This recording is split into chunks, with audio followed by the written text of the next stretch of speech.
Hey there, Wargamers. Welcome to another episode 21, I believe, of Austin's Benchmark. Here with me, Austin from Brush for Hire in my studio. It is a lovely Saturday afternoon, and I just wanted to go through some of the comments from previous episodes that I have not gotten to yet. Mostly the last episode, and then whatever the last episode that got posted a month delayed on YouTube is, just to try and address some of the comments on YouTube. I also, just in news, just as a quick update, I'm trying to do more stuff on YouTube as well, not to take you away from the things that we're doing here on Mini Wargaming, but I don't want to spend my time here on Mini Wargaming advertising for my personal services, which are commission painting.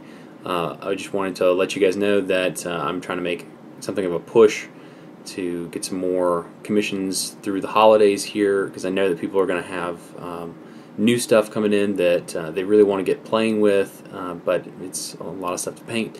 So just so you know, we're here and ready to take your commissions. You can get in touch with us at brushforhire.minis@gmail.com. You can also go to our Facebook page. Check us out there. There's contact info there as well as our website, which is brushforhire.com with a 4, like the number 4. And we're also running some specials right now for the Privateer Press, the holiday bundles. We've got some fixed price commission stuff there, which are all up on Facebook and on YouTube, and I'll try and put a link to one of those places in the description here. But I just wanted to throw that out there. I don't mean for this to be a place for me to just, one more place for me to advertise. But just while I've got your attention, I thought I'd throw that out there. So let's take a look at some of the comments from previous ones, our previous episodes. Let's skim on back through these. I don't have them printed out because I don't like to print unnecessarily, and I can see them right here on the screen. So let's look. What do we got? Let's see. Flipside says it's pronounced IDE in quotes like the word died. Okay, got it. Let's see here.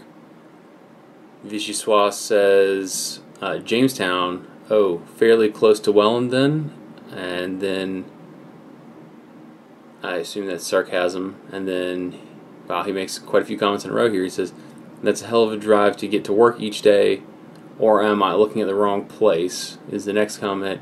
He says, never mind, I was miles away, you're 500 kilometers south of the other Jamestown.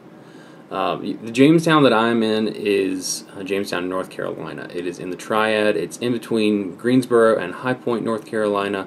It's kind of it's an old town, but it's turned into kind of a suburb of Greensboro and High Point.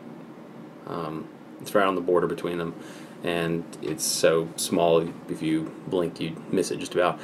You've got to be trying to go there if you end up there. It's kind of not hard to get to. It's just out of the way. But I'm minutes away from 2 very large cities, so I work in one. In fact, I commute back and forth every day. Let's see. Chris56 Ryan asks, how do you get so smooth like those Skaven? What was I talking about in this blog? Skaven. I'm skipping through the video right now. Let's see what we got. La la la la la. Well, if it has anything to do with the Skaven that I did for the Wash Everything tutorial. Wait, what did I think I showed some of the Skaven from the kit. They were just white. No, I did show one. I showed one that was completely finished.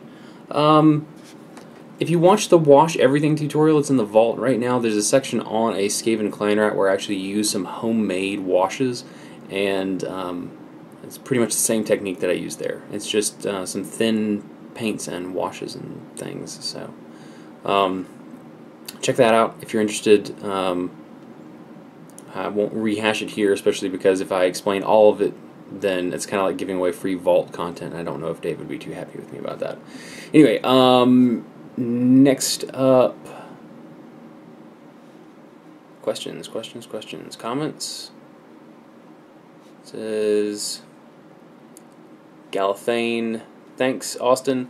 I was actually thinking of taking the airbrush plunge and appreciate the review of the model I was considering. Cool. So, also specifically about that model that you might be interested to know, if you are not already a Vault member, Galathane, and it doesn't appear that you are because your avatar doesn't have the little ring around it. This is still in the works, but it seems pretty solid now. I've been working with Ken, who is the owner and CEO of Badger Airbrush. And for those of you who are in the know already, those are the airbrushes that I use. I personally like them. There may be other brushes out there, but I think these are fantastic. They're made by a really dedicated group of guys in the U.S., and they're just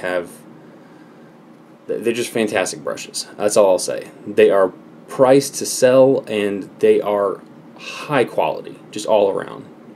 Top-notch stuff. They're really the only thing I've used. I've used a couple other brushes and not been nearly as happy as what I've gotten with Badger. My talks with him have led us to giving away some Badger products, including airbrushes, and more specifically, including the Patriot 105 that is in question here. We're going to be giving some of those away during the live shows. Specifically, I know I will be coming up here soon. There is there's a forum, or a topic in the forums right now, and let me switch over and I can give you the exact name of it, just so that you can go find it. This is my loading dance. It's a white guy dance. I don't dance very well. I just wiggle around. Yeah, there we go. It is in general wargaming discussion, and it is Brush for Hire live show giveaway contest. So go check out the forum. We're more or less trying to do a contest each month on my show where we're looking for people to submit stuff so that we can talk about it during the show and make commentary, and then at the end of each month, so long as this thing goes well, I'm not committing to forever right now. We're not even done with one of these contests. So if it goes well and there's lots of interest and people are happy with it and we get lots of good responses, we'll start doing it on a regular basis. But basically, what we're looking for is for you to paint at least one model and use washes wherever you can. Explain what you did, how you use them, maybe some of the techniques that we went over in some of our Vault content, and you just have to tune into the live show in the Vault to hear us talk about the entries and whatnot. And at the end of the month, actually technically sometime at the beginning of January, because we're trying to avoid the holidays so people can actually tune in. I know everybody's busy during the holidays, traveling and seeing family and things, so we're trying to avoid those times as being, mandatory times to tune in to find out if you won. So long as everything goes well with my deal with Ken, which I have no doubt that it will, we'll have airbrushes and a full line of the new Badger Wargaming paints for the airbrush to give away. So we'll be doing a Chrome Renegade airbrush, which is my favorite now. I got a hold of one of them, and I love it. I absolutely love it. I've used it in a couple of tutorials now, so if you're a Vault member and you follow my tutorial series, you will have seen it, at least briefly, because it's not really on screen a whole lot. You see a spray of paint coming on. Anyway, a Patriot 105 and a full line of the new paints. It's, I believe, 80 paints, and they look great. I can't wait to get my hands on them, try them out, do a review for you guys, use them in some tutorials. But yeah, I'm really excited about this collaboration. And speaking of collaborations, we have a huge number. I don't know if you guys have checked out the live shows link up at the top of the screen here. I go check it out. It's in the yellow bar up top. if you're on Mini Wargaming. If you're not on Mini Wargaming, go over to Mini Wargaming and then go look at the yellow bar on top. So eventually this will end up on YouTube. And check out the lineup. We have so many shows now. We started out with like 3 or 4, and now we're up to just tons. It started out, I think, with Blue Table, and then Worthy Painting did one, and then I did one. And so now the lineup Monday to Friday is, we've got Terrainaholic. I don't know how many of you guys watch his videos on YouTube, but he's a great dude.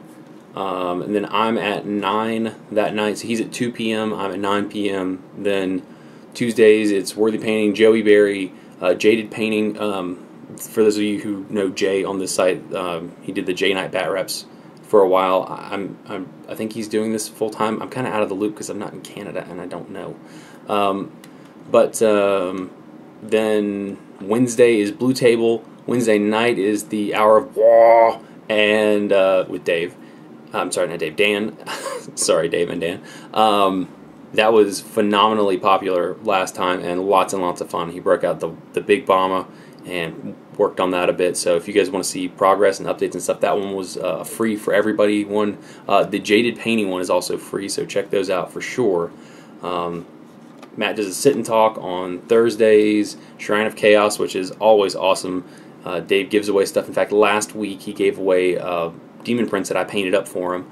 And that's been all over their Facebook page, my Facebook page, which if you're interested, you can always keep up with what I'm doing, things that I'm working on, finished pictures of commissioned projects and things over at Facebook.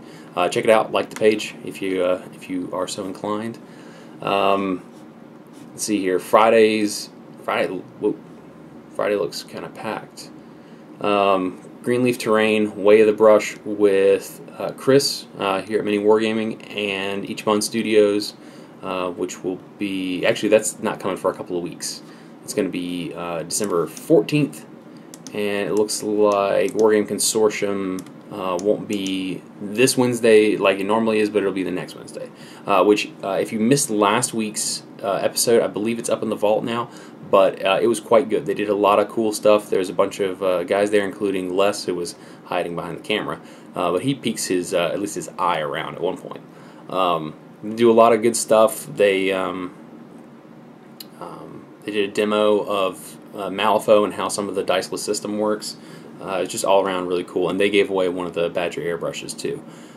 So tune in for some of these shows. We give away prizes. We're trying to give you guys more time, and especially live time with us, so that you can ask questions and whatnot. So I've been having loads of fun with it, and can't wait for my show tomorrow night, which you guys will probably see if you're watching them before this. So anyway, right, comments. Haha. That is what I was doing. I was reading comments. I need to go back.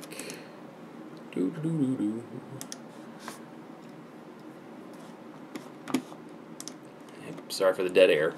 Okay, so Nefarious. This is a big block of text. Let's see if we can make it through this. Looks like there's a couple of questions in the middle. In fact, he says, I have a couple of questions for you about the airbrush. Recently, I have found that I like using Liquitex varnishes. I also found a way, thanks to a guy here, but I don't remember his name, to airbrush them. Wait, yes, to airbrush them. First question is, they're a good cleaning solution to clean airbrushes afterwards. I ask because I currently flush mine with rubbing alcohol and or water, and this mixture with the leftover varnish clogged up the airbrush really well. I also am having a real problem with Createx paints. I tried to clean the airbrush the other day, and the paint seemed like it would separate into globs of rubbery substance rather than flushing through the airbrush. I don't have either of these problems when I spray P3 or Reaper paints, but I bet I'm using the wrong stuff for the job. Also, keep the videos coming. I love watching them. Thank you. Well, you're very welcome. And honestly, I have not seen it separate into globs of paint like that before. That's very strange. If you're using alcohol, it tends to dissolve the paint quite well. I use Createx paints and I use Liquitex varnish. And I've never really had that issue before. Let me think here. So you're using just straight alcohol through the brush to clean it out, and it's gumming up the works, so to speak. I'm not really sure.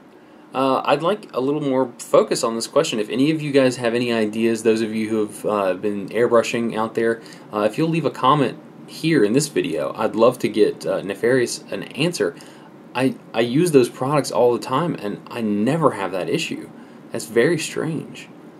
I use Createx paints. I dilute them with water and alcohol mix. I just keep a 50-50 mix around as a diluting agent, and then I rinse the entire brush out with straight rubbing alcohol, and I just don't have that kind of an issue for some reason. Now, if you let it sit for a while, like if it's been in the brush for 30 minutes or so, and it starts to get a film on top where it's dried, that can clog up your brush. But if it's if you're using it and then you immediately clean it, then you shouldn't really have a problem. Also, are you running? Here's a good suggestion, just in general. Are you running your like you got your airbrush, it's full of paint, and then you pour some alcohol in, and then you spray it all out? Or do you pour the alcohol in and then use your brush to like dilute the whole thing and then dump it out and then put more alcohol in to run it through the brush? Because if you're not doing the latter, I would highly recommend it, because if you can more or less dilute everything that's in the airbrush reservoir and then dump it out, you're going to be you'll be running less paint through your airbrush, and it'll just be better for your airbrush. It's not that paint hurts your airbrush, it's just when you're trying to clean it out, if you can run more alcohol and less paint through, then you'll be able to clean it faster with fewer clogs. Everything will just go a little smoother.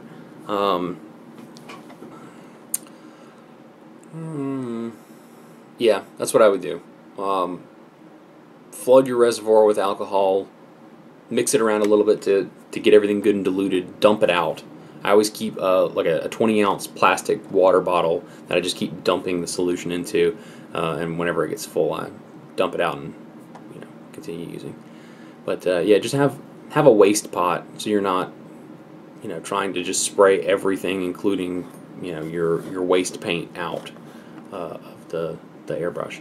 But yeah, if anybody has any suggestions, any ideas as to what could be happening chemically to that paint, if it's just drying, then yeah, I've seen that happen before. But if it's actually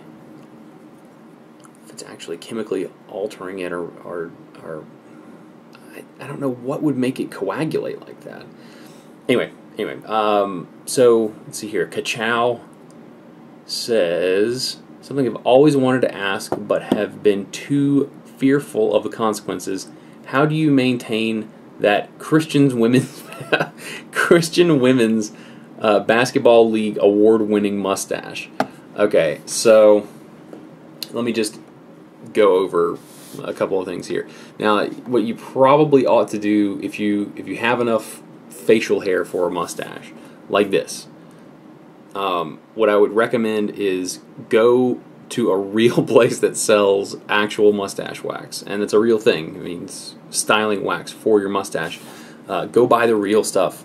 I bought a giant thing of this Axe brand pomade, and it works well enough, but it's kind of fiddly. Like, you just have to, like, I don't know, maybe my hair is just stubborn and it wants to like twist and contort and look like little witch fingers, but it's hard to get them symmetrical, and my OCD-ness always makes me want to get it like perfectly in line. And it's not even like, oh no, it's really crazy. Like sometimes it's like this one here is like leaning a little further forward, or this one is leaning like down, like not like that, but they also twist. It's weird. And sometimes it happens over the course of the day. Like this one will just like sort of fall over and looks like bull's horns coming around, or like mandibles on some sort of ant thing. Anyway, and yeah, just pomade and wax and stuff.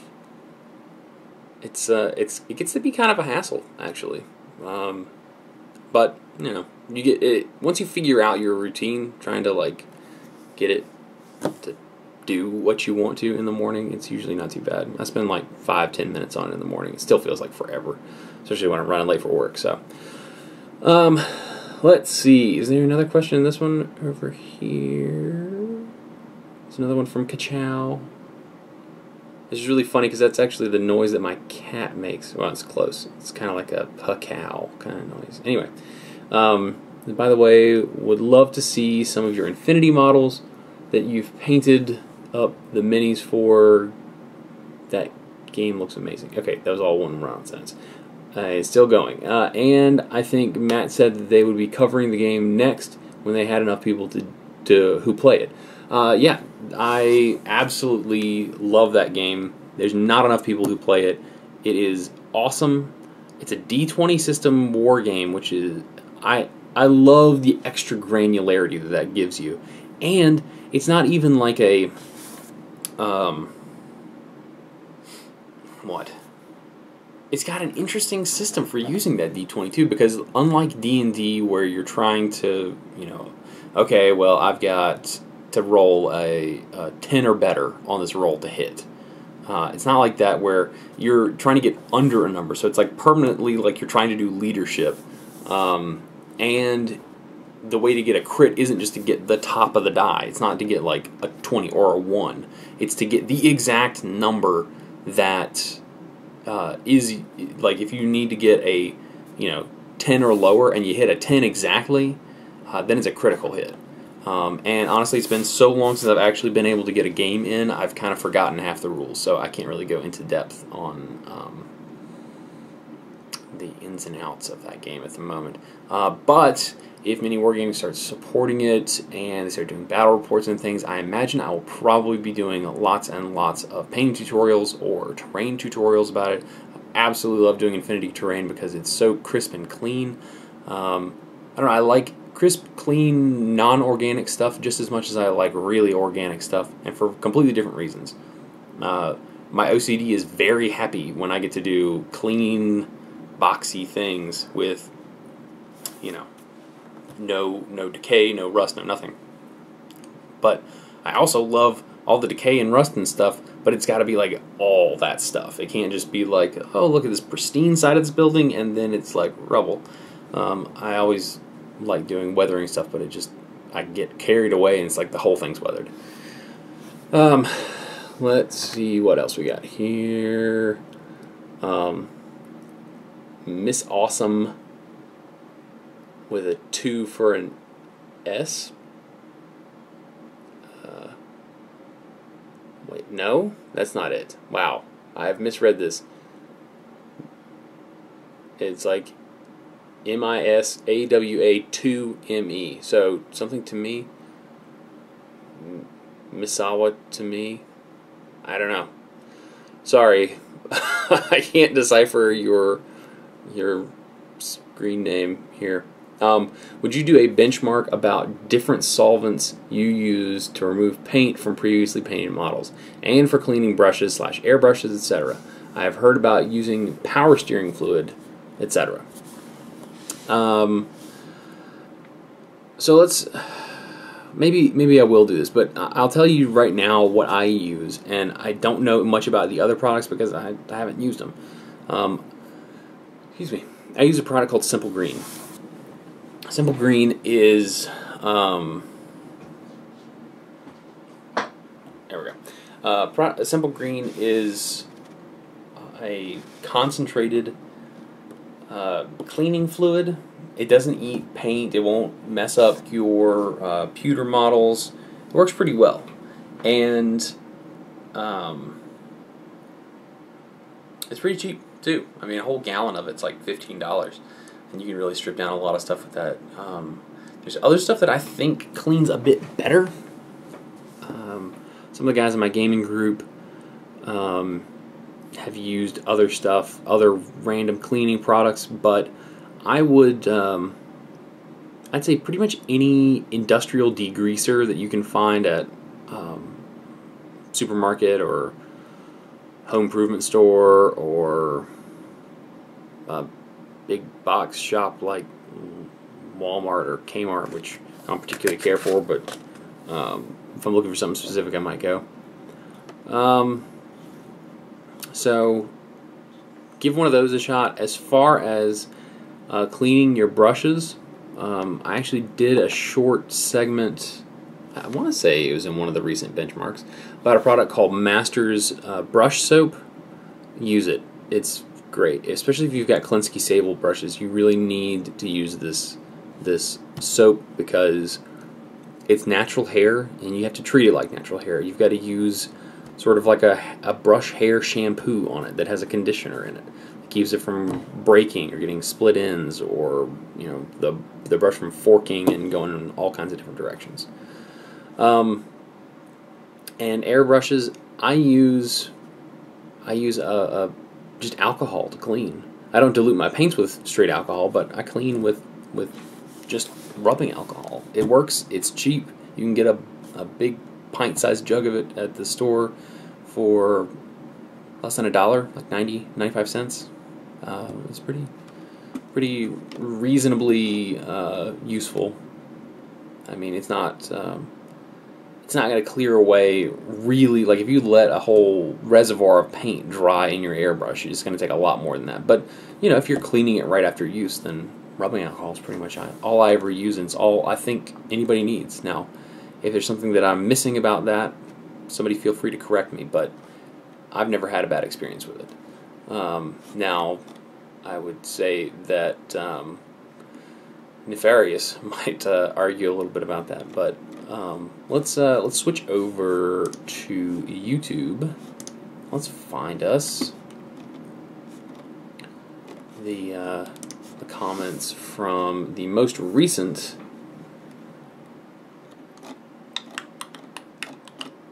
let's see. Looks like episode number 17 may have some questions that I have not addressed yet.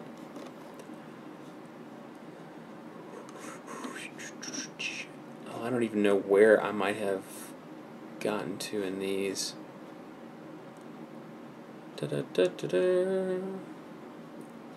Wow.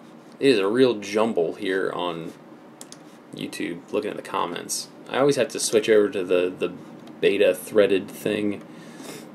Okay, if I've answered some of these questions before, I'm sorry, it's been weeks, so I'm going to try to just jump in here and make sure that I cover some of the bases. See, because of the new Hobbit, this is Ultimate War Contest, asking on vlog number 17. Because of the new Hobbit SBG, I picked up the Trolls, but one of the fingers is bent. It is a bit bent and not part of the model. Wait, and I assume you mean, and now part of the model won't.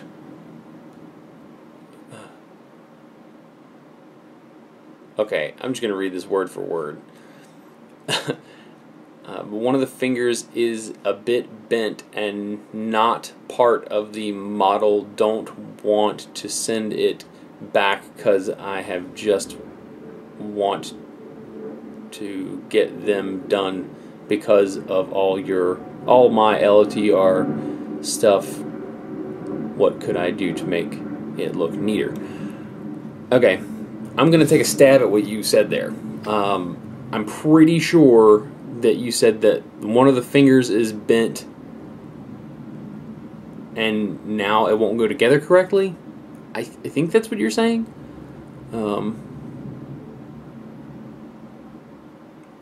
Finger is a bit bent and not part of the model. Don't want to. Okay, that's okay. There's a period there. All right. To look neater. Okay, so if you have a bent part, just bend it back. I would say run it under hot water, or if you've got a heat gun, heat it up, bend it a little bit. but really hot water should do it. Just run it under a really hot tap and then just bend it back gently. If you do it that way, then you're not going to have it fracture the plastic. So give that a shot, see if you can bend it back. Let's see here. This is from Peter Bortel. Or, I'm sorry, Peter. This is Tyler Bortel. I was reading a different line there. It says, "Hi, how's it going? I'm fine, thanks. I wanted to know, I'm starting a Tau army and I want to get a shine on my intended navy blue coat. How would you get such a shine without using metallic paints, as I don't want my army to look like polished metal?" Okay, so real easy, just use gloss varnish at the end. Or you can mix gloss varnish with your blue paint. So as long as you're using acrylic paint and acrylic varnish, you should be fine. You basically have two options. You use a glossy blue paint, which you could make or buy. You could buy a glossy blue paint, or you could add a gloss medium to your paint. Or you can go ahead and paint it, and then just paint a coat of gloss varnish over the blue parts that you want. Or actually a third, you could just paint the whole model blue and then paint the entire thing with gloss varnish and then paint all the other details. So you got three different ways that you can accomplish that. Yeah, you don't need to use a metallic color. I avoid metallics whenever I can. I don't think I would very much like a metallic blue armor. Just go with some gloss varnish. It's amazing what a little bit of gloss varnish in just the right places will do. It'll make it look like, it'll make it look a lot more realistic. So, let's see what else we have. This was from David Faust. Oh, you know what? I totally could have just looked to see how old these comments were. I'll probably jump back down the list in just a second here. This is from David Faust. It says, "You can buy 5 packs of Cultists now for $10. Or you can buy 5 packs of Cultists for $10 now. I have Imp Guard and Chaos Space Marines for $40K. My questions are, how do you resolve shooting a ruin building? I don't see armor values for ruins. And how can you use water effects to make toxic waste or leaking fuel, food dye, or question. Thanks." Okay, so several questions in there. Let's address the rules question first, which I'm going to go ahead and say I don't think you can shoot at ruins. Unless I've missed something, I don't know. I don't think that terrain is destructible in 40K. I mean, yeah, I'm sorry, it is with the bastions and stuff. But once it's ruined, once it's actually a piece of ruins, can you actually damage it? Can you blow it up even more? I didn't think you could. Yeah, I'll have to check on the rules on that, and somebody can feel free to chime in and tell me, or I may just pop a comment once I have a chance to look this up, but I don't think that you can shoot at ruins. So, on to the next question. How do you make toxic waste or leaking fuel? It depends on what you're applying this to. If you're trying to do a little lake, or maybe even just some spots on the ground underneath something or next to something.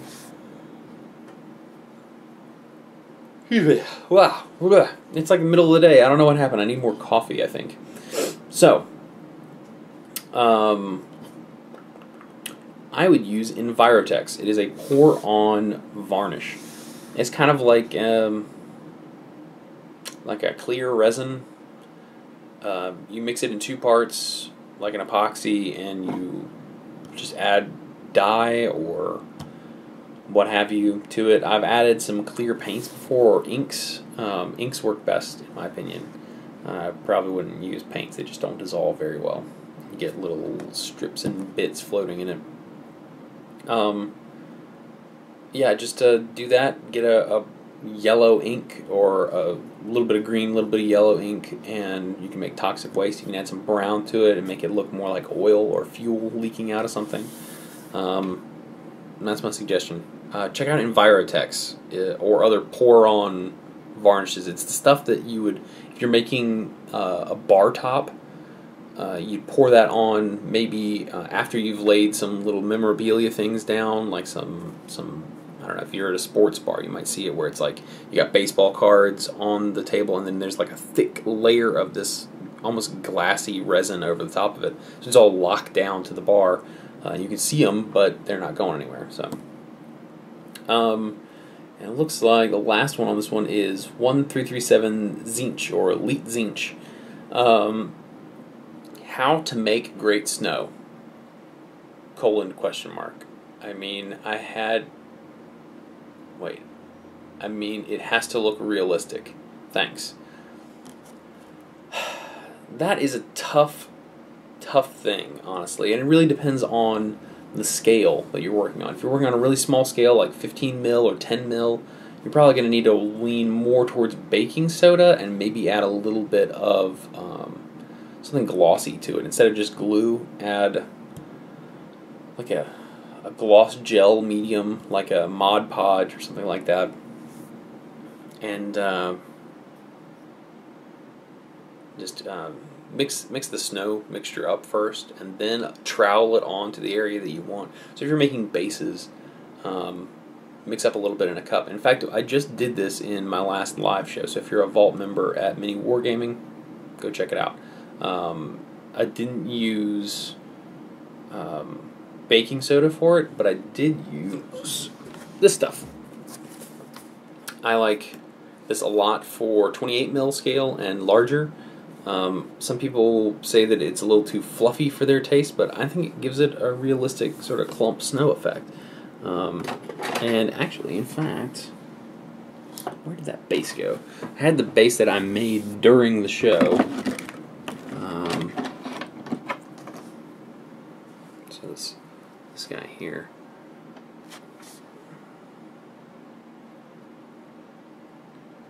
I'm not sure how well it's coming out. The light's a little bit poor in here at the moment. I don't have the studio lamps up. But yeah, this is essentially what you get there. So you may not like the large grain sort of grittiness of it, but I think that looks pretty good for 28 mil scale, so like 40K. There's that, and that's the last question on episode 17, so let's go back over to... What? Where are we going? Where am I? What's going on? Okay, there's 18. And let's find out what questions we have. Oh, not very many at all. I guess it was kind of a short blog. Or vlog. It's the one that I was riding in the car, and I talked about the Mustache Award, which I thought was pretty funny. Let's see. Not a question, not a question, not a question. Hollow Man 87-100. Sliced my finger down to the bone while modeling. Seriously, anyone who cuts in those risky ways because it's quick, don't. Isn't taking a few years, but it's happened. Wait. Oh, it's taken a few years, but it's happened. I saw it coming as well, and I ignored it. Actually, stupidly, I am ashamed, and I can't do anything for ages now. Stanley Knife. Okay.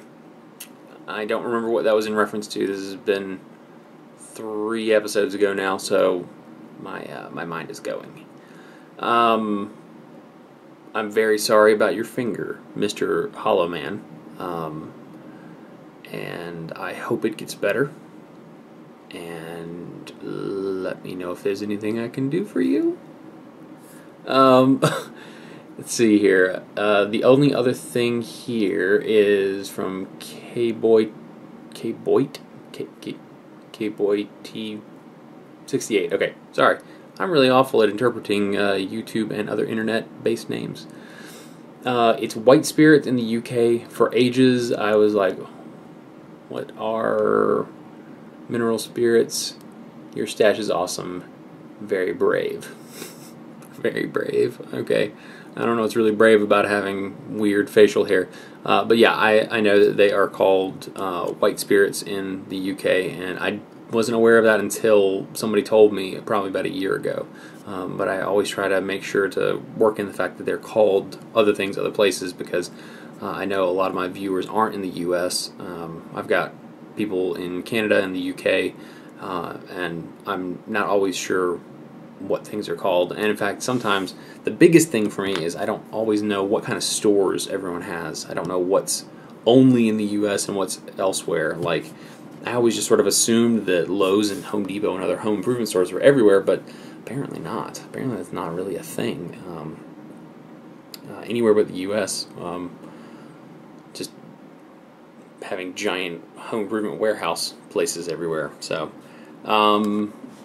yeah. Looks like we are running out of stuff to discuss here, or at least comments to read. There's plenty of other things to discuss. But I am very excited about the ever closer release date of Dark Potential Minis. It's going to be super cool. Can't wait to get my hands on them, paint up a bunch of them.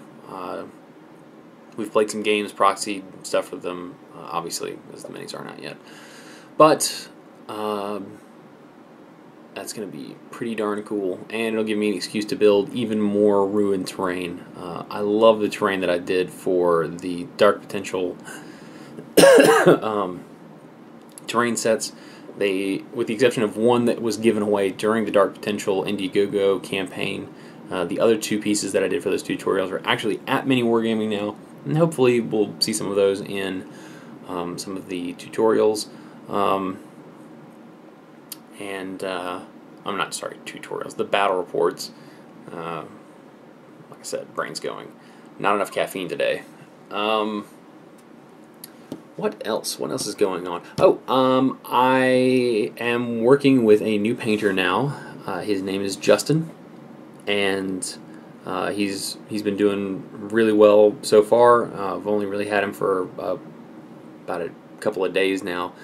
But yeah, he seems pretty awesome, and hopefully we'll have some videos where he's in showing us what he's working on. Do that with some studio updates that'll show up on YouTube, and some stuff up on Facebook. I'm going to try to get him to post all of his progress and things up on Facebook so I can see it, so you can see it, so we can all admire his talent. And I just hope we can keep some momentum going here at Brush for Hire, and keep painting stuff for you guys, and keep providing content here on Mini Wargaming, and keep collaborating with all of the loads and loads of live producers we've got now, which I am absolutely loving all of the collaborative stuff we've been able to do so far. And just the fact that I've gotten to talk to some of these people who, you know, I've been producing content for a while now, but you know, I think it's not always obvious to everyone that, you know, not all of these people know each other very well, and it's easy actually to get a little bit starstruck by all these other people who are producing great content. No matter how watched or liked your own content is, it's always really cool to meet somebody that's been doing really good work. And I've been in touch with a lot of the big names on YouTube in wargaming recently, and it's been really cool to get to talk to them about what they're doing, and work with them to get their live show up and running on Mini Wargaming. Chung from Wargame Consortium, they put on an excellent show the other night, and he's just been really cool to chat with and work with and get some of this Badger promotional stuff going. Yeah, lots and lots of fun, and I guess I'll probably just go ahead and sign off there before I start droning on too much. If you guys have any questions, comments, anything like that, shoot me an email. If you want to set up a commission, also shoot me an email. You can contact me at brushforhire.minis@gmail.com. We've got lots of bandwidth right now. We've got plenty of stuff to work on, but we're coming to the end of some of it, and we know that lots of you are going to be getting or giving or otherwise acquiring new wargaming stuff over the holidays. So keep us in mind if you want any of it painted. And like I said, I'll just I'll just go ahead and go then. But until next time, happy wargaming.